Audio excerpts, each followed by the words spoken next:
Everyone, I'm Alyssa. And I'm Brandon. And we're the Wagners. We're a husband-wife duo who travel all around the country since 2021 for Brandon's travel nursing job. We love hiking, car camping, new cities, and of course, the best food and drink. Along with adventure, we always look for ways to keep our travel budget-friendly. So pack your bags and join us as we wander together. Hey Wanderers, and welcome back to California. Today we're not in LA, but we finally made our way to San Diego. Today we'll be exploring the San Diego Zoo.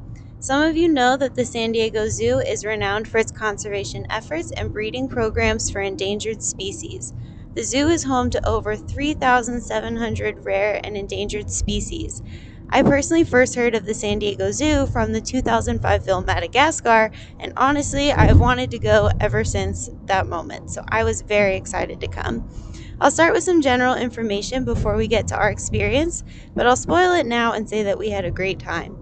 So the first thing that I wasn't aware of until I got there is the zoo actually has two separate entities, the zoo itself and then the safari park. So just to be clear, this video is just about the zoo, but I am hoping we can return to do the safari park. But for now, just the zoo.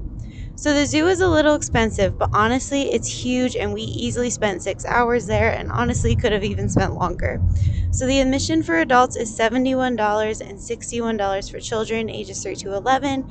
However, there are lots of ways to get discounts. The most common discount is 10%, and this is valid for students and seniors, AAA members, military spouses, and dependents. Military gets in for free, and members of the travel industry also get the 10%.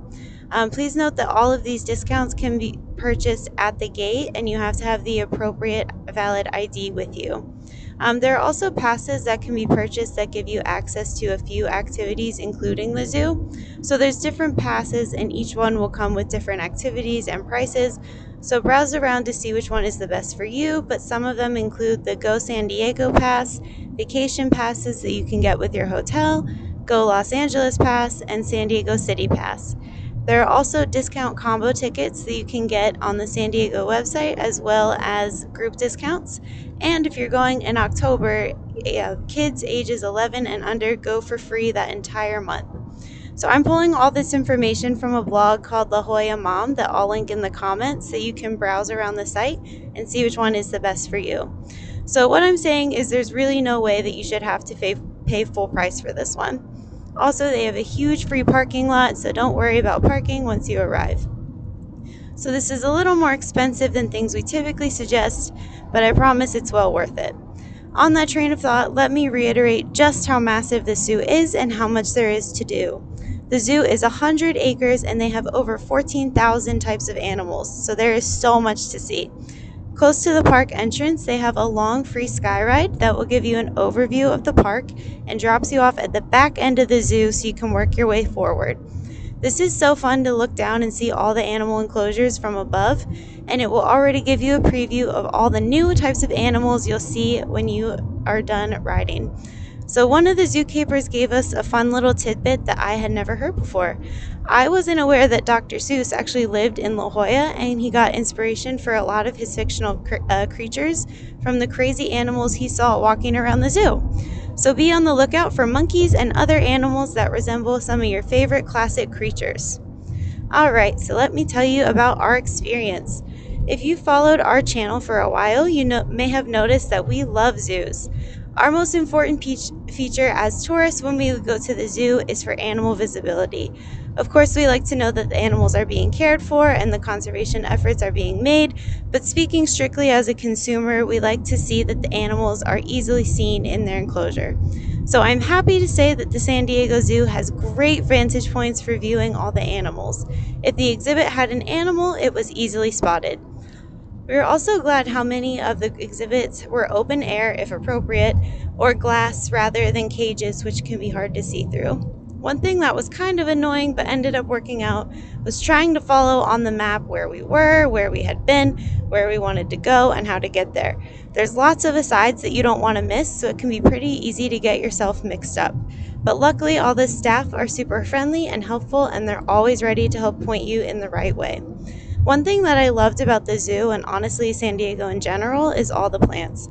I know obviously you come to the zoo for the animals, but it's impossible to miss the beautiful and lush vegetation all over the zoo. You really feel like you're exploring the jungle out here between all the rich forest plants and the new animals you may have never even heard of before. One thing we really appreciated is you can bring your own food into the park, so you don't have to spend money at the food courts. You can't just bring full coolers, but you're welcome to bring in small sack lunches. Of course, there are many food options as you meander throughout the zoo, but honestly, we took advantage of this money saving trick, so I can't tell you anything about the food. The zoo is laid out by continents and ecosystems, so they have the African savanna, Asian forest, Australian outback, etc. My favorite exhibits at the zoo are almost always African savannas because I love elephants and giraffes. But I will have to say that I might need to add koalas to my list of favorites because they had so many koalas and they were so cute and so funny. So I'll need to look for them more in the future. Brandon's favorite were the monkeys. We also loved all the big cats and the red pandas. We were really excited for the giant pandas, but bittersweetly we saw that they had been able to return to their home in China. The otters were in such a playful mood and were even trying to pull the tail of the monkey that they were co-inhabiting with, so it was really cute and funny. There's also lots of aviaries with so many exotic plants and birds. Whatever your favorite is, you can find it at the San Diego Zoo. So our recommendations to make your trip a success are pretty basic, but we suggest browsing around to get the best deals on your tickets and arrive early. We only got there 2 hours after the park opened, which is at 9 a.m., but it was nice to feel rushed and have in this huge park. Take a map because you'll need it, and don't be shy to ask for directions or take asides. Also, wear comfortable shoes, sunscreen, a hat, and bring a lot of water and pack a lunch if you want to save some extra money. I think the Cheyenne Mountain Zoo in Colorado Springs is still my all-time favorite zoo, but this is a close second.